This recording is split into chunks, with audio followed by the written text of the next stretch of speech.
Number 10. Jubilee. Poor Jubilee, so often the butt of so many X-Men jokes, and she's also placed on so many lists of most useless X-Men or labeled as the one who shoots fireworks from her fingers. In all fairness, some of that came from the 90s animated intro where that was literally her introduction. And in the comics, she does herself call them her fireworks. But because of the connotation people have with fireworks, they equate that with being harmless, which is not true in either capacity. Fireworks are far from harmless. Jubilee first appeared in the Uncanny X-Men number 244 back in 1989, and her powers are more than they appear at first glance. In reality, she generates pyrotechnic energy plasmoids from her hands, and they are far from random. She has mental control over them and can send them where she wants and have them explode on command. She can also control the intensity. They can either be bright flashes of light, just designed to disorient, or they can be powerful blasts that can destroy things and cause damage. She can also target the inside of a human brain and cause a stroke, and afterwards, she reabsorbs the energy into herself. It was revealed by Emma Frost that Jubilee actually has a lot of untapped potential and could maybe one day detonate her energy at a subatomic level, which would cause mass destruction. So she's one of those secretly really powerful mutants, so watch out. We're also just talking about her as regular Jubilee, not Vampire Jubilee or Wondra. Number 9. Domino. Now, since the release of 2018's Deadpool 2, more people are aware of Domino and her luck powers. But what are they actually? Because depending upon the writer, even they don't seem to know exactly how to implement them. Domino made her first full appearance in X-Force number 11 in June of 1992, and what her powers really are a subconscious psionic ability to telekinetically affect the outcomes of probability in her favor. So she calls it luck, but really it's her manipulating her own environment with her latent powers. Her abilities are activated when she is in stressful situations, which in her line of work boils down to essentially all of the time. However, in order for these to work, Domino has to actually be involved in what's going on, so she can't just sit there and alter things from afar. She's not the Scarlet Witch. As her abilities also impact her, they impact how she moves in her environment. So that means her telekinesis impacts her reflexes and agility as well, causing her to appear enhanced, and she does operate on a superhuman level because of all this. There have been periods in time where she can control her abilities. It really depends on who's writing her. Number 8. Matter Eater Lad. Now you may be saying, these powers seem pretty simple, he eats matter, it's right there in the name. And yes, that is true. What people have more trouble with here is how exactly would these powers be useful at all? He first appeared in 1962 in Adventure Comics number 303. Because of poisoning on his home world, his people have had to adapt to be able to consume anything, and yes, they were from the planet Bismol, as in Pepto. Hilarious. The thing is, yes, he can eat anything, but when is this useful? Is it for escapes? Can he consume MacGuffins? It's the kind of ability you need to work to get into a story, and apparently most writers felt that way as well, because the character has largely disappeared. Post Infinite Crisis, he's been pretty much absent in the DC universe, and dare I say, potentially not that missed. I'm sure those who do miss him will let me know down below. Number 7. Squirrel Girl. Now let's start off by saying being on this list is not a dig. People get really defensive about Squirrel Girl. Don't even talk about her. Don't even look at her. Who are you to breathe her air? How dare you? She beat Dr. Doom. Squirrel Girl was first introduced in Marvel Superheroes Volume 2, number 8 in 1991, and at first she was a bit of a joke character. There's actually a version that appears in a Tick episode of the animated series from the 90s, The Tick vs. Education, which is a great episode featuring Sarcastro. I like squirrels. What? That's my battle cry. Villain, I like squirrels. But back to Marvel's version. Over the years, this character has grown to be an established part of the Marvel mythos, and she has been utilized in a variety of ways. So her powers, prehensile tail and buck teeth aside, which are attributes not abilities, but I digress as she did use them as a squirrel would. When she first appeared, she listed everything she could do. She has the agility of a squirrel, the claws of a squirrel, retractable knuckle spikes about 3 inches long, so watch out Wolverine. And while she can communicate with squirrels, which is what most people remember, she doesn't do it telepathically. Instead, she just understands their speech, and they can understand her as well. Over time, she had more abilities added, heightened reflexes, lips that taste like hazelnuts. She was a mutant, then she wasn't one. It's a lot, but now you know. The most important takeaway? Definitely the hazelnut lips. Number 6. Hindsight Lad. This is another one of those ones where it's like, when would you need this? I mean, I can think of one applicable use, and that's if you were trapped in a time loop and he was the one person who remembered it. So Hindsight Lad is Carlton Lefroy. He first appeared in New Warriors Annual Volume 1, number 3. Here's the thing, he doesn't really have powers per se, he's just a skilled tactician, and he was a skilled researcher. So he could look at situations that had passed and be like, this is what went wrong. Like many people, you too could be Hindsight Lad. The reason he's on here is because people think it's a power, like Captain Hindsight from South Park. He flies in as like Spider-Man, you should have changed your web cartridges before this battle. But really it's more he sits at a computer and replays everything like a football coach. Yeah, like Matter Eater Lad, he doesn't get a lot of playtime these days either. Number 5. The Tick. The Tick has powers, he says so all the time. He's nigh invulnerable. But what does that mean? The Tick was created by Ben Edlund and first appeared in New England Comics newsletter number 14 back in 1986. He's a parody-esque superhero and fights crime in The City. And his strength is never fully defined. In the comics, he is full-on an escaped mental patient. In the 2016 series, he claims his strength is 10, perhaps 20 men, a crowded bus stop of men. So when it comes to nigh invulnerability, it means it's pretty much impossible to hurt him. He feels pain, particularly in his antenna, but the threshold is not consistent. He can survive being hit by a train, but depending upon the issue, villains can just knock him out. He also has something called drama power, meaning he gets more powerful the more dramatic a situation gets. And with the Tick, you know it's gonna get mighty dramatic. So in short, his powers being perfectly defined is less important than the story surrounding them. He is more of a comedic character after all. Also, give me your favorite animated episode. Mine is The Tick vs. Comfort. And shout out to Batmanuel and Deflator Mouse, who I love equally. Number 4. Karma. Karma is one of the newer mutants to have been created. She first appeared in Marvel Team Up number 100 back in 1980. And one can guess based on her name that we're getting into psionic and empathic territory, but it's darker than her name would suggest. Karma can possess animals and people, and she doesn't need to be close to them to do it. So in short, terrifying. She projects psionic energy so that her consciousness overwhelms the hosts, rendering it dormant. Then she can alter their perception or memories, force them to fall asleep or give her information, manipulate their bodies and use them as puppets. She used to only be able to do this for a short time, but she's gotten better. She can now possess multiple people at once. So no, nothing to do with like, oh, they were bad so she causes bad luck for them. No, just pure terror. I can't see these powers being used for good, even on villains. This just seems super unethical, unless all you do is go to sleep. The trauma of her victims must be absolutely enormous. I'm scared of Karma, man. Terrified. Number 3. Cable. So Cable is pretty well known, especially after Deadpool 2 introduced him to the mainstream. But sometimes his abilities get a little lost in his backstory and also his appearance. So Cable first debuted as Cable in the New Mutants number 87 back in 1990. He had appeared as Nathan Summers in the Uncanny X-Men number 201 back in 1986. He is the son of Scott Summers and Madeline Pryor, the clone of Jean Grey. He was sent to be raised in the future and grew up in an era hunted by Apocalypse. His metal arm is the result of a techno-organic virus that is only kept from consuming him by his extremely potent telekinetic powers. He's also a telepath on top of this, and an extremely powerful one. These last two abilities can sometimes be glossed over or utilized in such a way that for new readers it can be mistaken for tech, and depending upon the era they might not be wrong. At first he wasn't as powerful because he was fighting off the virus all the time, but as that receded he's now pretty much on par with Nate Gray. Why this is confusing is that for a time he had lost his mutant abilities and was using tech, but then got his mutant powers back, and this losing and gaining plot has been done multiple times. So this is less a question of how does it work and more a question of what era is it and what is going on. For example, he might have precognition but nothing else, or all his abilities, or he has the virus or he's cured. It's a lot. Number 2.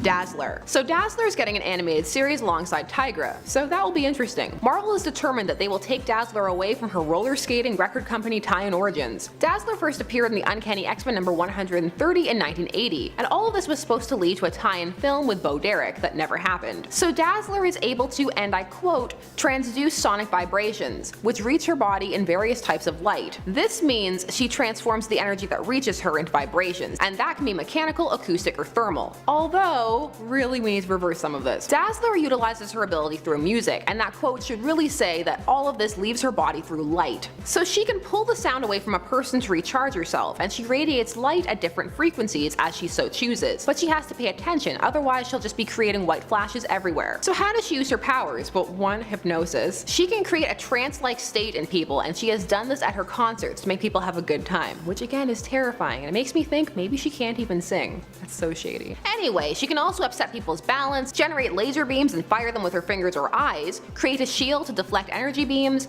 She herself cannot be blinded by light. She can create holograms. See, there's a reason that Galactus considered her for his herald. I'm actually not done, but we'd be here all day. Dazzler can actually be utilized in really interesting ways, so there is potential there. Just they need to focus it because there's a lot going on. I think she needs a hologram of herself that performs while she fights crime like Nightman. I don't know, I think Dazzler could be really cool. I can hear the comments now. now. Dazzler is cool, how dare you. And number 1 in the powers people don't understand department, Scarlet Witch. So Wanda Maximoff first appeared in the X-Men number 4 back in 1964, and at first her powers were pretty vague. They were hex powers. She was a witch, but that was in name only, as her powers were mutant ones. Her hexes specifically affected probability, causing bizarre events to take place, often not in the favor of those she was fighting. Over time she would gain control over these hexes, but she was also trained in this by a witch, despite being a mutant. This way she could now control mystic artifacts, and she learned to wield magic on top of her abilities that she already had. Later writer Kurt Busiek would retcon her powers to say her mutation was that she controlled chaos magic. And then Avengers Disassembled happened, and her powers were retconned again to reality warping abilities. And this is what most people remember, because this storyline was famous and led to the No More Mutants in House of M, the whole 9 yards. However, her powers have been retweaked to chaos magic or mutant magic. The most recent addition is that she was born a witch,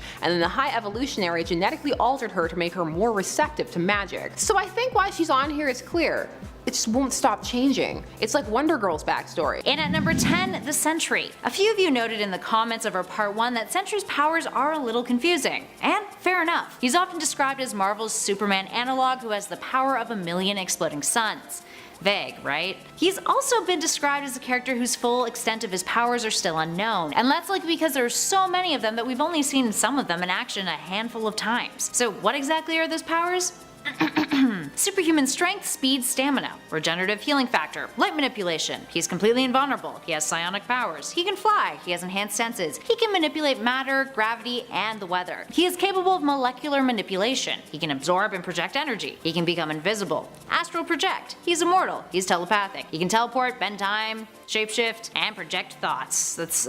Iron Man's scanners have detected no physical weaknesses in his body, and Nick Fury has stated that S.H.I.E.L.D. has yet to find a way to kill him. He has fought the Hulk to the point where the Hulk has reverted back to his human form because of how prolonged their battle was, and he holds his power back. Spider-Man at one point said he even recalled Sentry fought and stalemated Galactus once upon a time. He can recreate his body after he's inflicted severe damage to it, which includes on a molecular level. What the hell? He once tried committing suicide by flying into the sun and was resurrected seconds later because of that nifty little trick. And where exactly his powers have come from has been retconned a handful of times, so that's real fun. But on top of all that, it gets more confusing when the Void enters the picture. Void is Sentry's other half, whose reason for existing has been altered a bunch of times in the comics. Void was once described as an entity Sentry projects, a dark side effect to having all those powers. He can control darkness and has something called infinity tendrils, which attack a person's mind, pulling up traumatic visions of their past, present, and future, and making them experience them. So in conclusion, yes, his powers can be very baffling, especially if you're not privy to the full scope of what has been depicted in the comics. I don't blame any of you for being really confused. Moving on to number 9, Adam Warlock. Adam Warlock is another character whose scope of abilities are so large that at times it's confusing as to what exactly he's capable of and what he isn't capable of. Now on paper he is capable of energy manipulation and absorption, matter manipulation. He is an expert when it comes to magic, he can fly, he has superhuman strength, speed, agility, and durability. But he has had multiple different incarnations that sometimes vary in terms of abilities. Every time he was resurrected, his powers increased in new ways. He can use something called quantum magic to manipulate quantum energy and create force fields. He can travel faster than light, teleport, detect and produce wormholes and irregularities in space. He can resurrect not only himself but other beings, transmuting corpses. He can resist soul manipulating powers, perform exorcisms, has cosmic and mystic awareness, also known as acute ultra senses, and is able to prevent other cosmic beings from fully understanding or perceiving his next actions or moves. In addition to that, in the past when he's had the soul gem in his possession, Warlock uses it in a way that others seemingly can't, having the power to devolve the followers of Man-Beast into the animals which they evolved from, and even reverts Brute into Counter-Earth Reed Richards. Then, just like the Void, he has an evil alternate version of himself kicking around in the comics known as the Magus. The Magus initially popped up as an alternate future version of the hero who ruled a religious empire called the Universal Church of Truth. Later though, he would come to be when Warlock got his hands on the Infinity Gauntlet, and he expelled good and evil from his soul, with Magus being the corporeal form of his evil. Warlock even became this version at one point when repairing damage to the space-time continuum, so dude has a skill set that is like a ridiculous superhuman toolbox. It's hard to follow sometimes. And at number 8, Tag. Tag is one of those heroes on our list who, after you get a proper explanation of how exactly his powers work, he makes a whole lot more sense. Although the usefulness of his abilities are still pretty questionable. Tag, aka Brian Cruz, is a mutant who can force people to uncontrollably run away from whatever object or person he desires. Like playing tag, except you have zero agency in the matter. This is due to psionic signals that he emits, which can be effective within a 100 feet radius radius of his person. Essentially, he can use this to direct people how he chooses, which yes is a little convoluted, but still managed to appeal to Emma Frost enough to make Cruz a member of the Hellions. The real kicker though is that he yells, "You're it," whenever he uses his abilities, which I imagine would get real old real fast. But he eventually was depowered during M-Day and actually died in a bus bombing, so guess nobody's it anymore. In at 7, Black Condor. At first glance, Black Condor's powers look straightforward.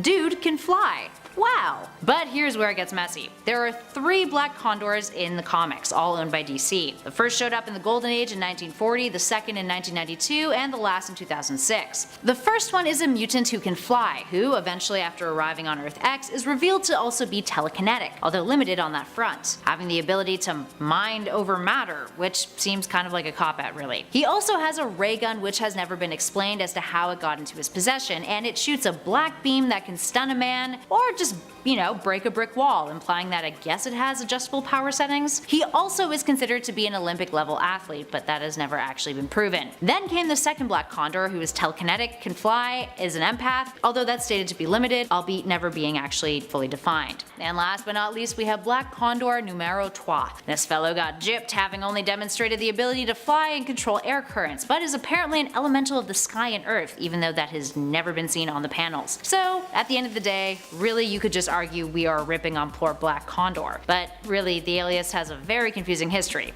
That's why he earns a spot on this list. In at number 6, Rorschach. Controversial pick at this number, but hear us out. Rorschach is a vigilante from Watchmen who has no powers, but often that is confused thanks to a specific detail pertaining to his costume, his mask. So let's backtrack for a hot second. Rorschach is a character named Walter Kovacs who is an analog of sorts of Charlton Comics' The Question and Mr. A. He is a vigilante who operates out of moral absolutism. There is no gray area when it comes to what is good and what is evil as far as he is concerned. But because of this, he believes he must punish evil at all costs without any mercy. He may be brutal, he may be an expert when it comes to hand-to-hand combat, he is a great detective and knows his way around a plethora of weapons, but he does not have any superhuman powers. The only one who does in Watchmen is Dr. Manhattan. But Kovacs does have something neat. He refers to his mask as his face, an ink blotch Rorschach design that shifts and moves. This is actually due to a fabric that his mask is made of, derived from a technology created by Dr. Manhattan, which contains viscous liquids, one black and one white, between 2 layers of latex. The liquids shift in response to heat and pressure, forming symmetrical patterns similar to a Rorschach ink blot test, and they never mix. The more you know. Long story short, don't get confused, he doesn't have powers. But he sure does look cool. And at number 5, Mysterious Fanboy. In a similar vein to Scarlet Witch, who appeared on our Part 1 list, let's talk about this X-Statix member. Mysterious Fanboy, aka Arthur K. Lundberg, who first appeared in X-Statix issue 1 from 2002. Artie was the self-proclaimed biggest fan of the team, who in its previous iteration was created as a means for a reality TV series, with the majority of their members, previously known as the X-Force, dying when a publicity stunt mission went horribly wrong. Artie was put on the team in order to control and monitor his powers, and was even injected with a serum to aid his weak heart in an attempt to prevent him from having a personality meltdown that could potentially have catastrophic results. He is capable of animation. He once summoned an army of zombies, energy manipulation, genetic manipulation, reality manipulation, and he can teleport. While that seems straightforward on paper, in action, and on the panels, it sometimes gets a little confusing. It was also believed, although never seen, that because of the extent of his reality bending abilities, he could potentially manipulate any other power he desired. He would only appear in 22 issues of the comic, eventually dying of a heart attack after an incursion with Razorhead. Up next, number 4, Maggot. Maggot is a curious character. First appearing in Uncanny X-Men issue 345 in 1997, his powers could be defined as psychometry and a slug-based digestive system.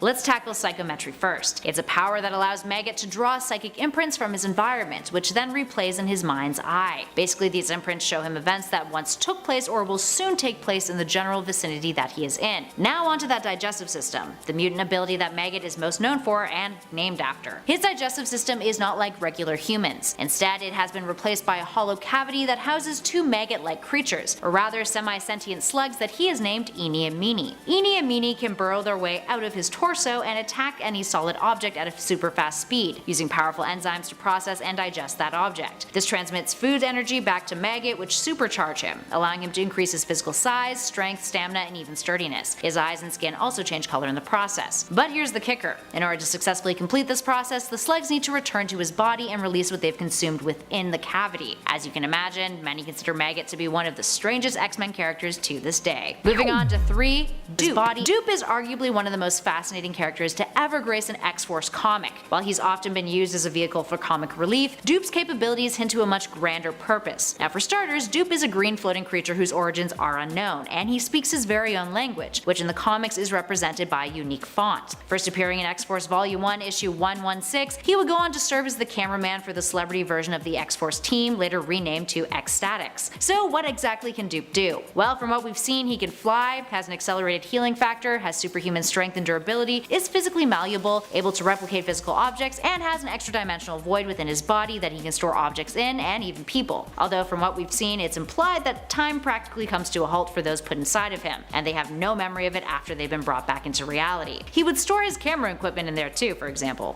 Here's the thing though, in all of his comic appearances, the extent of his powers are super vague, and it's implied that he can manipulate time and space. Time manipulating abilities of others don't affect him. He can also expand his body, stretch out its parts, and do things like remove his eye from his head and then just pop it back in. Arguably, Dupe is much more of a mystery than confusing, but for those unfamiliar with the character, what exactly he does is often a bewildering head scratcher at best. Moving on to number 2, Halo from Young Justice Outsiders. Halo was another suggestion from all of our pals in the comments of our Part 1 list. A more recent addition to the Young Justice universe, Halo is loosely based off of a character from the Outsiders of the same name, but their powers slightly differ, another point of contention when it comes to understanding exactly what it is that they can do. Halo is a character whose abilities are best described as aura generation. Ever since she was resurrected, she has the ability to generate multicolored auras, with each aura having a different power and manifesting in moments of extreme emotion. She can now use them at will, but can only use one aura at a time. Her violet aura is one that allows her to heal and resurrect others. Red is force fields, orange gives her flight, yellow allows her to project energy blasts, green gives her the ability to create holograms, blue allows her to create a bright flash of light that blinds those around her, and her indigo aura is perhaps the most confusing of all. It opens up a boom tube, which is a transient interdimensional corridor used as a means of transportation by the new gods. And here's the fun part. Normally it's generated by a mother box, which for brevity's sake is a living computer. Halo is by no means a walking talking mother box, for the record. But all of those different abilities doing all of those different things, and it all being color coordinated,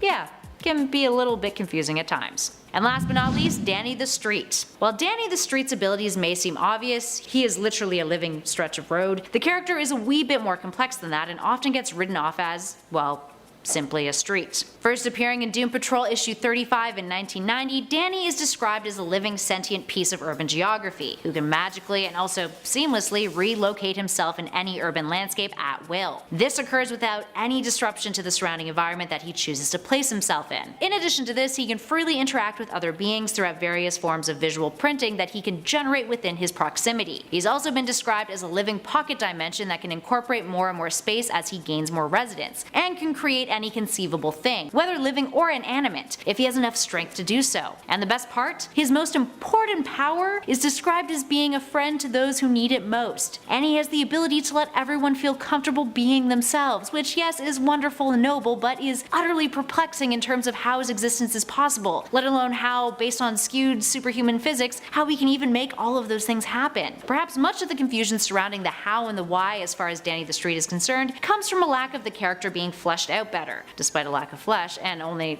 having appeared in 74 issues of DC's comics. So at the end of the day, you could chalk all of that up to advanced forms of teleportation and molecular reconstruction that we just simply don't understand that well. But that still doesn't make Danny's abilities any less baffling. Number 10, Dial H. Now this isn't one specific superhero, but rather a comic series featuring a rotary device called the Dial. Though in the most recent 2019 series, it is a phone, a rotary dial phone, that allows the user to access superpowers when they dial Hero, hence Dial H. The title is 100% a play on the Alfred Hitchcock title Dial M for Murder. This series first debuted in the 60s and has had numerous updates since. The first iteration debuted in House of Mystery number 156 back in 1966. In it, Robert Reed fell into a cavern and found the dial. He then used it to transform into various superheroes, and they would change. He wasn't always the same one. And it wasn't until the 80s that it would come into play with existing heroes. Although there was Plastic Man was a thing back in the day. Also, other people could use the dial. It wasn't key to one person or anything. The 80s series also had the added aspect that fans could submit their own heroes and villains and would get credit and a t-shirt. Over time, the series has evolved into an examination of what it means to be a hero and how finding the dial impacts people's lives. Spoilers, it's not always for good. The dial is pretty random with what hero you become, but that's part of the fun. It's the mystery box superhero power generator. I was gonna say loot box, but you don't have to pay for it. Ayo. Well, I mean not with money, but emotionally, oh yes, you pay. Up next at number 9, Gwenpool. When Gwenpool first hit the scene in 2015, she was a huge success, becoming instantly beloved amongst fans after merely appearing on the cover of Deadpool's Secret Wars issue 2. Here is the thing though, many people mistaken her abilities as those of Deadpool's, with her being assumed to be a female version of Wade Wilson. Gwenpool's name may have hilarious relations to Deadpool's thanks to a goof up from her dry cleaner, and the fact that her last name is Poole, spelled P-O-O-L-E. That was something that was retconned after her first appearance,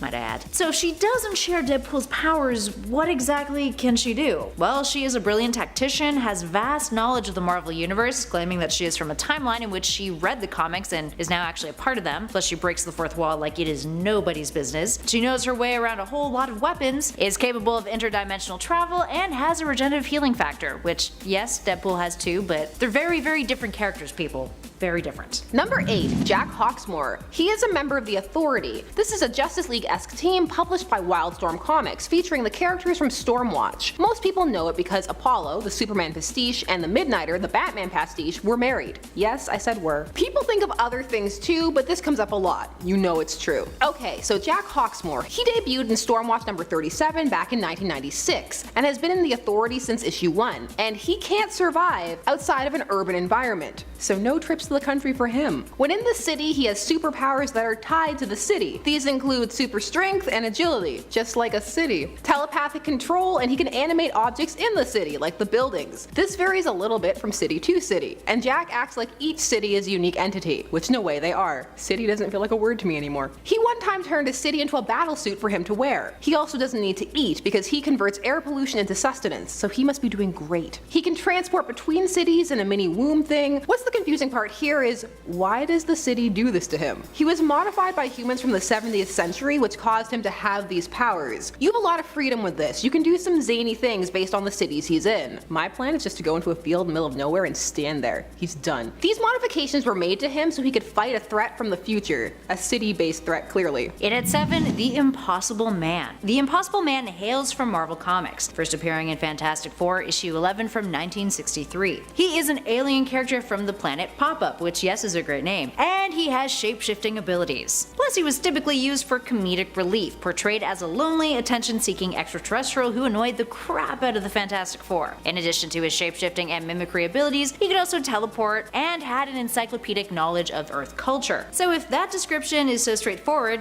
how did he end up getting on this list? Well, it's because of how the Impossible Man was depicted. His first appearance had him visiting Earth on vacation and assuming that he was the most powerful being on Earth after meeting the Fantastic Four. And then the story consisted of him harassing the team of heroes, wanting to start up an Earth pop-up travel agency. His earlier depictions gave him unlimited shape-shifting powers via molecular rearrangement, but due to his use as a comedic character, the extent of his abilities often fell into befuddling territory, and the full scale of his powers became questionable, since he was also able to mimic the likes of Thor and Wolverine. All in all, looks really funny, doesn't seem like much of a threat, kind of questionable as to what exactly his shape-shifting abilities can do. We know he can, but overall, very baffling. Number 6, Zatanna. Now you may be thinking, are you both okay? Everyone understands Zatanna, a magician, she speaks backwards, but what some people miss out on is the scale of her powers. Zatanna is actually one of the most powerful sorceresses on Earth, and her powers appear to be inherited. What people tend to misuse or not remember is that her magic increases if not used. So if she doesn't use her magic, it builds to a critical point, which can cause an incident. This is why she releases it in such a controlled manner. However, if she uses too much, she depletes her powers, so she has to find a balance. She can also do spells spoken forward and has done so on rare occasions, and she can also do blood magic. Also, the limits of her powers are not fully defined. So have we seen the ceiling? We don't know. She's dangerous. Don't be fooled just because you could temporarily stop her with some duct tape. Moving on to number 5, Ink. Our next baffling character is a Marvel creation who first appeared in Young X-Men issue 1 from 2008, and his powers are his tattoos. Yes, no joke, this fellow, whose real name is Eric Gitter, gets all of his abilities from his tattoos, his body ink, and has no actual superpowers of his own. Ink has access to a mutant tattoo artist who gave superpowers to individuals via his iconic power symbols that he would tattoo onto their skin. Now, Ink's tattoos consist of a biohazard symbol to make his foes extremely sick, a symbol that allows him to heal others, one that gives him super strength, wings on his back that grant him flight, a nuclear symbol in case he, wants to create a deadly nuclear explosion, a red cross on his neck that gives him self-healing powers, lightning bolts on his temples that lets him read minds, and 2 explosive symbols that allow him to blow up objects and punch through walls. But here's the real kicker, my friends. That tattoo artist, the mutant one, the one with the real abilities, he went into a catatonic state after giving Ink his last tattoo, which was the symbol for the Phoenix Force around his eye. All in all, Ink just kinda sucks. Can't really do anything, and he's just riffing off of this poor mutant tattoo artist, who he then put into a coma. So, yeah.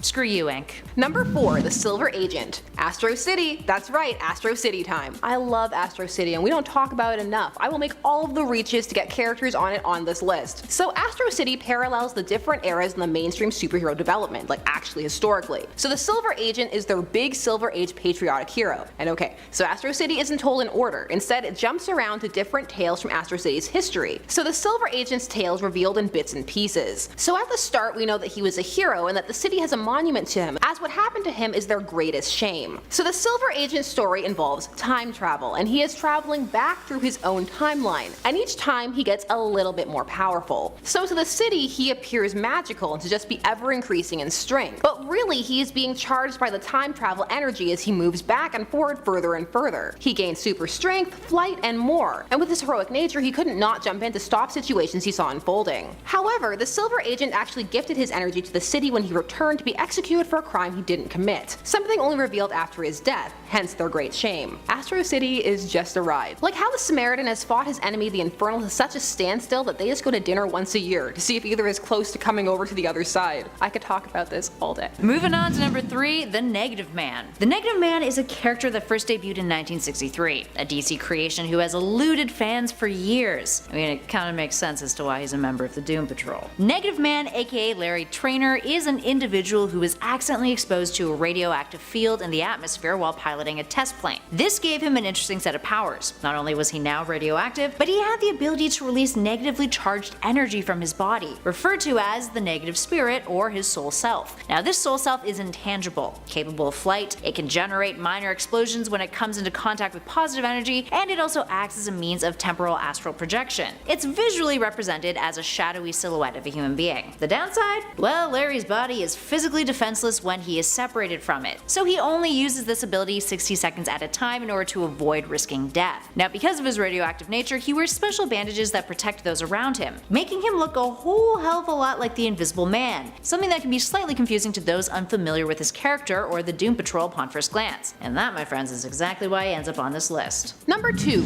Pure Heart. This is Archie Andrews, from that time when Archie was a superhero. Archie comics do what they want, and in 2019 they brought this series back again. So when Archie is Pure Heart, his powers depend on his pH factor, or his pure heart factor, so he can only access his powers if he has a pure heart, hence his name, Pure Heart the Powerful. Here's the thing, he can lose his powers really easily, just one impure thought. So feeling jealous, boom, powerless. Accept a gift or kiss from a grateful rescuee, boom, no powers. I hope they don't do it mid-flight, cause then, well, they're both dead. And finally, in our number 1 spot, FANTOMEX. First appearing in New X-Men issue 128 from 2000, FANTOMEX was a character created by the Weapon Plus program to act as a super sentinel against mutants. He's a very convoluted, complex character. So, Mutant Plus does this. They use a process that uses techno-organic organisms whose living tissue is then fused with Sentinel nanotech on a cellular level. FANTOMEX is birthed from a woman who underwent that process. His mama went through that and he was raised in a place called the World, a man-made environment for these super sentinels. All in all, it is very absurd and peculiar, as are his powers. His nervous system is referred to as something called EVA. This nervous system can come out of his body, yes, like outside of his physical being, and it develops into a techno-organic flying saucer of sorts that he then has a symbiotic relationship with. When EVA is separated from him and in pain,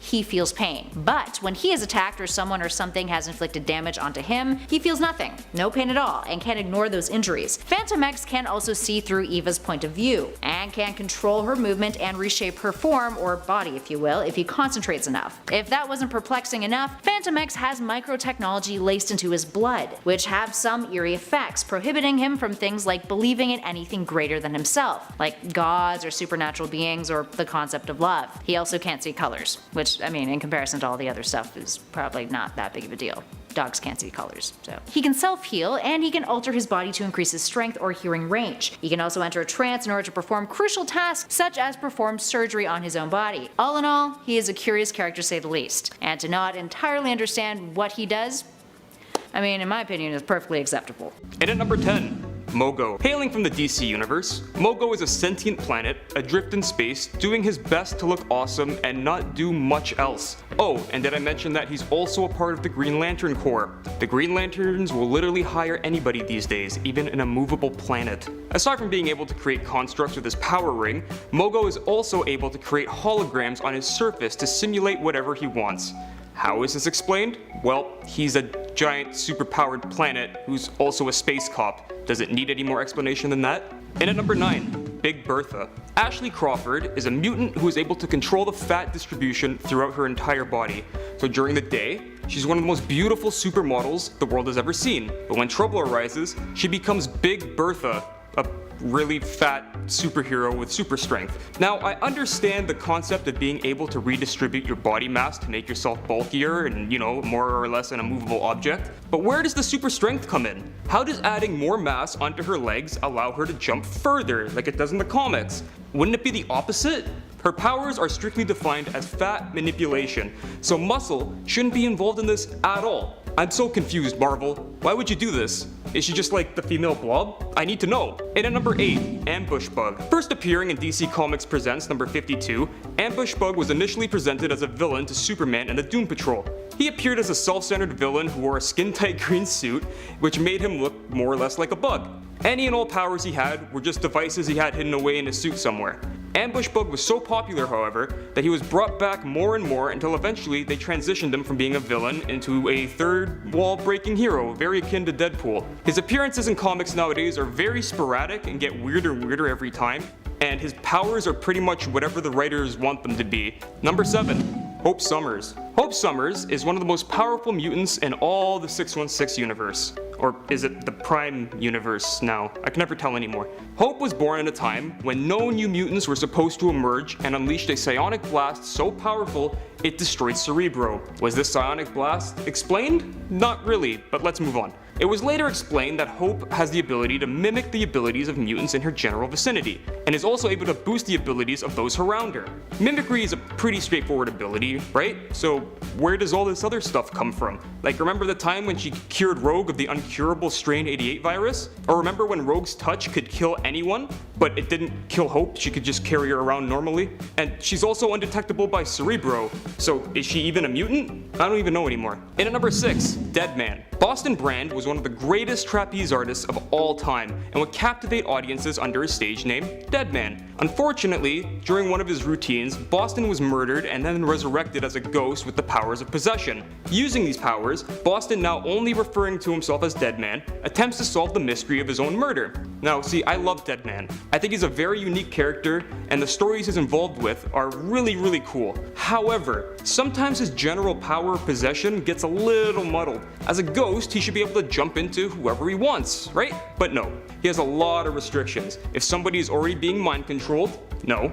Has magical power, no. Or someone who has a really strong will, no. So why does this happen? I know he needs obstacles in order to be a good character, but there's never a definitive reason as to why he can't possess these kinds of people. I mean, like, okay, hear me out. What if he tried really hard? Like, harder than he's ever tried before? Like, would it work? I don't know, you gotta tell me, DC. And at number 5, Captain Marvel.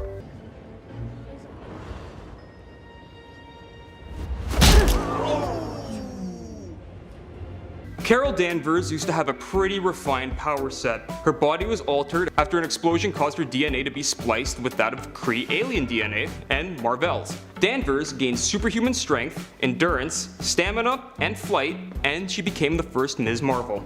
She later became binary and gained the ability to absorb energy and then project it in photonic form. As binary, she became one of the most powerful beings in the Marvel Universe. But in order to maintain that, she needed a constant stream of energy. What powers does Carol have now that she's Captain Marvel? Well, pretty much whatever the writers want. She can now fly 6 times faster than the speed of sound, can withstand and then absorb the explosion of a nuclear bomb, absorb magic, withstand the pressure of open space without batting an eye. Like, when did this happen? I understand characters evolving and growing over time to become better versions of themselves, but this power level spike happened like almost out of nowhere. And as far as I know, Marvel doesn't have a hyperbolic time chamber. Number 4, The Question.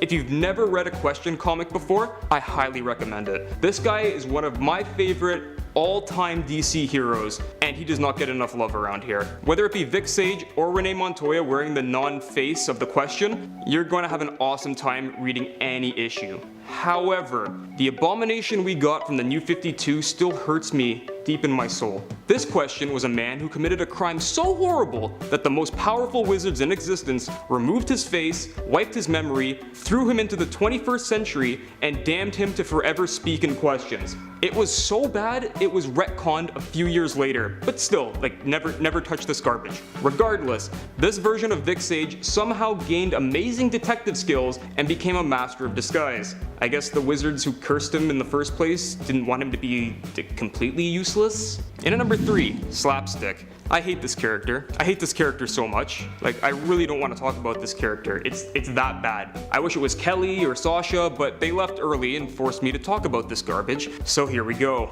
Slapstick was exposed to a strange alien device that made his body indestructible at the cost of looking like a garish cartoon character that reeks of early 90s. He has the physics of a cartoon character and can be horribly beaten into a pulp, only to spring back up into perfect form. No matter how many times people try and murder him, he just springs back up and manages to beat them somehow. So that's it, I'm done with Slapstick. That point done, we're out. And at number 2, Kid Eternity. Kid Eternity is one of my favorite nonsensical heroes of all time. He has the power to summon any good historical or mythological figure by saying Eternity. So you can imagine his comics get really weird very fast. Kid Eternity was later revised to summon demons in the form of said fictional characters that he calls out into battle and then they fight for him. He is promptly murdered in the opening pages of JSA number 1. Then he came back 7 years later to help the Teen Titans fight Brother Blood to prevent him from gaining access to the Door of Life and Death. I told you, his stories get really weird. And in at number 1, Pre-Crisis Superman. Everyone in the world, regardless of whether or not you enjoy comics, knows who Superman is, right? Superman is an icon with very straightforward powers and even more straightforward origin for comics. He's an alien baby who came over from a dying planet and gets his powers from our sun. He's got super speed, super strength, can fly. Basically, he can do all the things you wish you could do as a kid. His powers can get a little ridiculous, you know, with like eye lasers and stuff, but you know, you put it all aside because it's a comic book, it's fun, right? But for the most part, you understand how these work. Now that we have established this, let me tell you that Pre-Crisis Superman does not work that way in the slightest. This guy is on a completely different level from who we know today. He has super strength with no limits and can move whatever he wants, including planets. His flight is unimpeded and has no limits. His supervision allowed him to see across the entire electromagnetic spectrum. He can hold his breath indefinitely, so he never has to breathe again. His only weaknesses were kryptonite and radiation from the red sun. But aside from that, nothing could hurt him. He literally flew into the core of a star unharmed. However, his best powers include super ventriloquism, super hypnotism, and the ability to wipe someone's mind with a kiss. What was DC's explanation for all these powers? Well, the sun. Yeah, that's it.